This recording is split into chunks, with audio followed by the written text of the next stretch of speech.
좀 있으면 로마 교황도 유엔 사무총장도 각 나라 대통령이 나 앞에 찾아와. 그럼 내가 천사들에게 명령하겠지. 저들의 가슴에 들어가서 뭘 해라. 이렇게 지시하면 세계가 통일돼 버려. 천사를 받은 사람들은 천사를 활용해야 돼. 정권을 사거나 이사를 가거나 애 장가를 보내거나 이 자리에 있는 이 유튜브를 보는 모든 사람들에게 성령이 들어가라. 피부 천사, 내장 천사, 근육 천사, 내 음성을 듣고 있는 사람들의 몸을 다 바꾸고. 터무니없는 내용들이 많은데 좀 하나씩 보겠습니다. 먼저 박사희 교수님, 여기 네. 종교시설 같은 걸 운영하면서 영성상품이라는 걸 팔았다고 네. 하는데 좀 황당합니다. 그렇습니다. 그 가격이 정말 놀랍습니다. 예. 일단 허경환 씨는 본인을 100억만 광령 떨어진 백궁이란 데서 온 신이다. 뭐 재림예수다, 미륵부처다, 창조주다. 모든 영성은 나에게서 나온다라고 하면서 예. 영성 상품이라는 걸 팔았는데요. 일단 뭐 강연비는 2만 원에서 10만 원, 상담비는 10만 원. 뭐 요건 가볍게 시작합니다. 그런데 네잎클로버를 팔면서 100만 원에서 200만 원. 그다음에 네잎클로버요? 네, 그게 아마 뭐 운을 준다 이러면서 예. 네잎클로버 하나 주나 봐요. 길거리에서 한 2,000원, 뭐 이렇게 3,000원 팔던데요. 그다음에 백궁 명패, 그래서 어떤 명패를 만들어주나 본데 이건 300만 원에서 500만 원입니다. 예. 그리고 축복 에너지는 100만 원인데 이 축복 에너지는 그냥 축복아 들어가라 이러면 축복이 막 그 사람한테 들어가는데 100만 원씩 받은 사람들은 내야 하는 겁니다. 아, 그걸 축복 에너지라고 네, 부르는군요. 그냥 에너지를 이렇게 예. 주는 겁니다.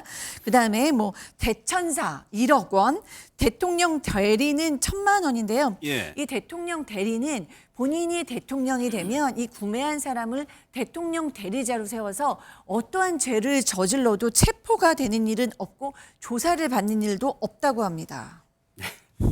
그런데 이 중에서 대천사 칭호라고 해서 무려 1억 원이라고 하는데 이건 뭡니까? 이게? 이 대천사 칭호는요, 허경영 대표가 그냥 붙여주는 겁니다. 1억 원을 주면 이제 너가 대천사다 이렇게 일종의 임명을 해주는 건데 예. 지금 허경영 대표 측에서 얘기하고 있는 바로는 대천사가 되면 인생사의 모든 궁금증이 사라진다고 합니다.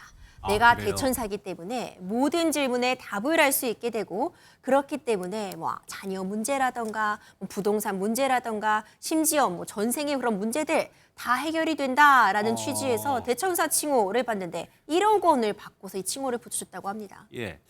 헛웃음이 나올 정도인데 실제로 임 변호사님 피해 규모가 굉장히 크다면서요. 그럼에도 불구하고. 현재까지 확인되고 있는 피해 규모, 예. 아직까지 계속해서 피해 규모는 더 늘어날 수 있는데 확인된 피해 규모만 해도 지금 피해자가 8명가량이 나왔고요. 8억 원 정도가 된다고 8억 합니다. 원. 근데 이게 어디까지나 아직까지 확인이 된 측면 그리고 이에 대해서 처벌을 요구하는 그런 피해자들로 한정한 부분이라는 부분들을 좀 감안해 보자면 예. 피해 규모는 더 커질 수도 있다고 전 보고 그럴 있습니다. 가능성이 있죠. 그럼 박상희 교수님, 왜 도대체 이런 거에 속는지가 좀 궁금해지거든요. 네, 너무 많은 분들이 궁금하죠. 근데 이제 뭐 허경영 씨뿐만 아니라 이 전 세계를 살펴봤을 때 이렇게 말도 안 되는 광신 집단의 심리인 맹신 심리가 상당히 많다라는 거죠. 그래서 많은 심리학자들이 이게 왜 그런가라고 이제 연구를 해봤어요. 그래서 몇 가지 이제 주요 유익한 어떤 이론들이 나왔는데 예. 거기서 뭐냐면 첫 번째는 인간은 누구나 좀 카리스마적 전능자 그런 리더를 찾는다는 거예요. 그래서 어떤 인간의 힘으로 할 수 없는 나의 고통을 뭔가 구원해 줄 수 있는 자를 찾는데 이 허경영 대표처럼 너무 모든 것을 내가 다 해줄 수 있는 확신에 찬 사람에게 넘어갈 수 있는 가능성이 있다라는 겁니다. 비현실적임에도 불구하고 그다음에 이제 두 번째는 또 많은 이들이 본인의 현실이 고통스러우니까 그 현실에서 도피하고 싶은 심리가 있다라는 거예요. 그러니까 내 고통을 피하고 싶은데 피할 곳으로 느껴질 수 있다라는 거고요. 그리고 이제 세 번째는 뭔가 강력한 공동체에 소속되고 싶은 욕구가 있다라는 거죠. 예. 그래서 이 어떤 맹신을 요구하는 광신 집단을 보면 맨 처음에는 굉장히 친절하게 잘해주고 뭐든지 해줍니다. 그러다가는 어떤 그 주변 사람들로부터 분리를 시켜서 약간 이렇게 고립되게 만든 후에 그 다음에는 우리 아니면 너를 지켜줄 수 없다라고 이렇게 소속감을 느끼게 하죠. 그러니까 그런 믿음이 뭐 저희가 이런 언론 매체들이 계속해서 안 좋다고 보도를 하더라도 그런 걸 뚫을 수가 없는 건가요? 그러니까 맨 처음에는 뭐 비합리적으로 들어갔는데 어느 정도 거기에 시간과 에너지와 돈을 쓰고 나면 그다음엔 또 사람들이 자기 합리화에 빠집니다. 좋은 면만 보려고 하고 내가 바보라서 이런 데 온 게 아니라 다 그럴 만한 근거가 있었고 내가 얻은 게 있으니까 온 거야라고 자기 합리화가 돼서 나와야 할 때 또 못 나오는 그 시기를 놓치는 것이죠. 예, 박민구 교수님. 제가 이 사건이 터지기 전에 예. 한 1년여 이상 전에 이제 사실 허경영 씨에게 강제추행 피해를 당했다고 하시는 여성분들하고 상담을 해본 적도 있었습니다. 아, 그래요? 예. 예. 상담도 해봤는데 그때 이제 고소를 적극적으로 고려하시지 않더라고요.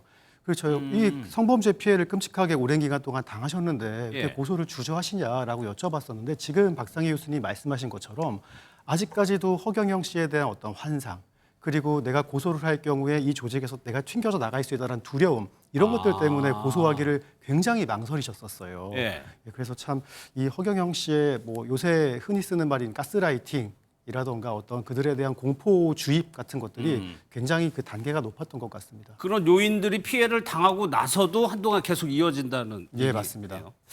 이런 금전적인 피해뿐만 아니라 사망하는 사례까지 나오고 있다는데 이른바 불로유라고 하는 겁니다. 한번 영상을 좀 보겠습니다. 허경영 신인의 농축된 말과 이름과 사진은 뭐가 농축돼 있지?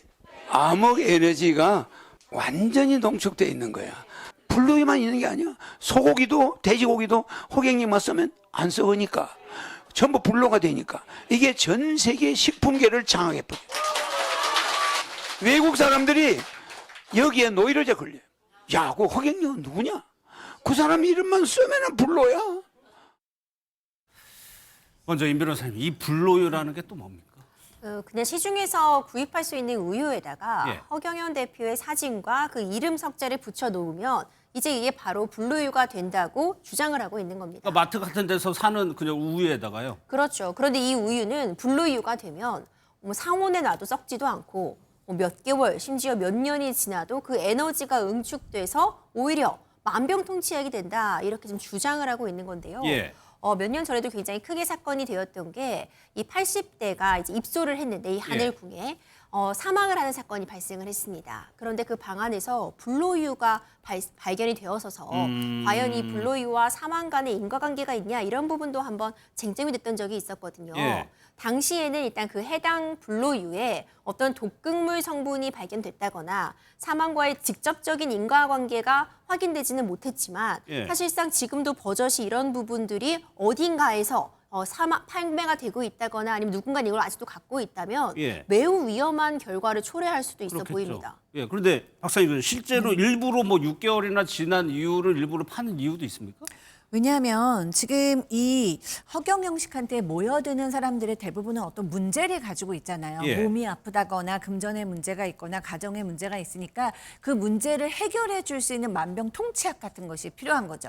실제로 이 약을 먹으면 뭐든지 다 환자도 뭐 1년 후에 먹든 10년 후에 먹든 뭐든지 다 낫는다라고 얘기를 하고 있거든요. 그러니까 이제 본인의 얼굴을 붙여서 모든 걸 낫게 해주는 어떤 신적인 존재가 내려주는 약 이런 것이 필요하지 않았을까. 그러면서 뭐 이게 그야말로 현금을 가지고 오는 황금알을 낳는 거위가 아니었을까 예. 싶습니다. 근데 박민구 변호사님, 저게 시중에서 살 수 있는 우유를 가져다가 저렇게 하면 저 우유를 제조하고 생산하는 업체한테는 좀 간접적으로 피해가 가는 거 아니에요? 네, 뭐 업체 입장에선 그렇게 생각할 수 있습니다. 이 유튜브로 송출된 영상을 보더라도 예. 그 우유 브랜드 마크가 전혀 가려지지 않고 이렇게 많은 사람들에게 알려지게 되었는데요.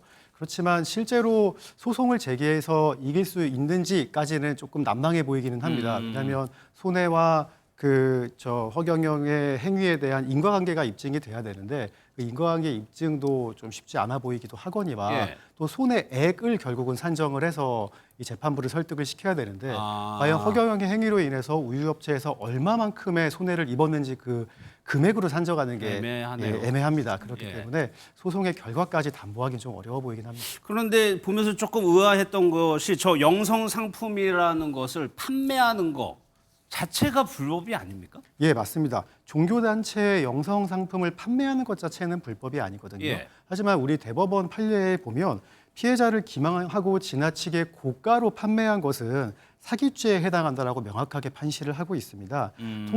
통상적인 용인 범위를 초과한 영성 상품의 경우에는 사기죄가 될 수 있는 것인데요. 이 경찰이 파악한 현재 허경영 씨의 이 영성 상품 사기 피해자는 8명인데 예. 피해액이 약 3억 원 정도 된다고 합니다. 예. 그 8명이 3억 원어치의 영성 상품을 구매한 것인데 이는 사실 어떤 종교를 보더라도 이 일반인의 상식을 넘어서는 액수이기 때문에 사기죄로 충분히 의율 가능하다고 생각합니다. 그러니까 사기죄로 넘어가는 거는 상식적으로 너무 비싸게 팔았을 때 영성 맞습니다. 상품이라는 거를. 그러면 임재 변호사님, 뭐 허경영 씨가 과거에도 범행 전력이 있으니까 이런 것도 거기에 가만히 됩니까? 일정 부분 저는 가만히 돼야 된다고 봅니다. 예. 이 분류유 같은 부분도요. 사실 먹는다면 건강에 치명적일 수 있는 부분이거든요. 예. 특히 만약 지금 질병을 갖고 있는 사람이나 노약자 이런 분들이 섭취를 하게 될 가능성이 높은데 그렇다면 더 큰 위험에 처해질 수 있어 보입니다. 영성 상품을 그냥 판매하는 것 자체가 어떤 불법이 되지는 않는다고 해도 지금 허경영 씨는요 터무니없는 가격을 받고 맞아요. 있습니다. 예. 뭐 네이클로버에 뭐 몇백만 원, 명패에 몇백만 원. 이것은 누가 보더라도 합리적이지 않은 금액 책정이기 때문에 예. 이 자체로 사기죄가 충분히 될 수 있다고 보고요. 허경영 씨의 지금 전 행적들 이전에도 이와 관련해서 계속해서 문제가 되어 왔었기 때문에 예. 이런 부분들이 이번에 이 사기죄 혐의에 대한 판단에도 어느 정도 일정 부분 영향을 끼칠 수밖에 없으리라고 봅니다. 예. 근데 여기서 끝나는 게 아니고 법인 자금을 무려 380억 원이나 횡령했다는 혐의도 받고 있어요. 그렇죠. 이 허경영 씨 이제 개인이 지금 이 법인으로 운영되고 있는 하늘공 자금들이 있잖아요. 예. 이런 부분을 빌리는 것처럼 허위로 작성을 해서 개인적으로 사용한 자금이 380억 원에 달한다. 이런 부분들에 대해서도 횡령죄에 대해서 조사가 진행이 되고 있습니다. 예. 그러니까 법인 자금을 가지고 개인이 이 중에 80억 원 가량은 또 국가혁명단 정치자금으로 본인의 정치활동에 사용하기도 했거든요. 예. 이런 부분들 같은 경우에는 이건 개인 돈이 아닙니다. 어디까지나 지금 법인 자금이기 때문에 그렇겠죠. 분리해서 운용을 해야 되는데 이렇게 본인 자금으로 쓴 부분에 대해서는 이 역시도 형사처벌이 가능해 보이는 사안입니다. 알겠습니다.